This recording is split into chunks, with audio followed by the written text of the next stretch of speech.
Allah Azza wa Jal, for example, commands in Quran in many places. One of them, for instance, "U'budu rabbakum." "U'budu rabbakum." Enslave yourself to your master. If you want to know, we study a lot of Quran, you know. You could study tafsir for years and years and years and years.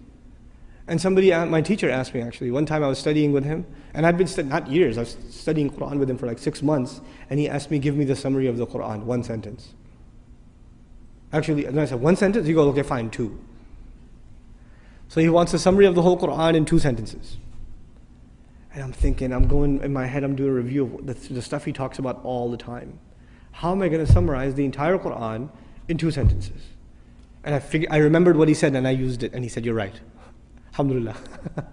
Here's what it was. Number 1, accept Allah as master and accept yourself as slave. A lot of people accept Allah as master, but they still don't accept themselves as slave. Just accept it. Internalize that He is master, you are slave. Accept that. Number 1. And after you accept that, the second sentence, accept that this guidance is only beneficial to people who accept themselves as slaves. That's it. You say, إِيَّاكَ نَعْبُدُ, you accept yourself as slave. Then what are you ready for? اهدنا الصراط. Guidance. Slavery and guidance is the summary of the entire Quran.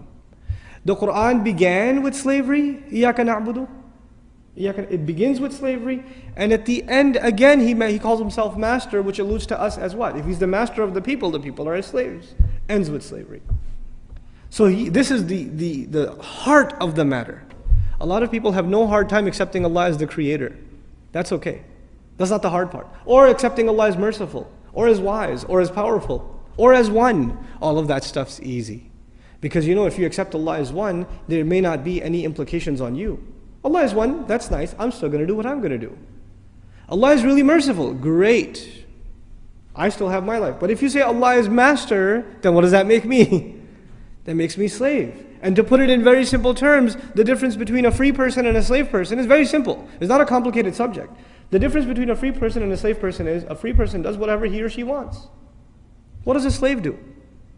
A slave cannot do what he or she wants. If a slave did what he or she wanted, then they would be considered free.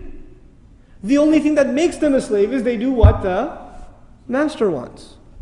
If you accept that your will comes under the will of Allah, your will has to be submitted like a slave before the will of the master. Then you've understood what this book is, what this message is.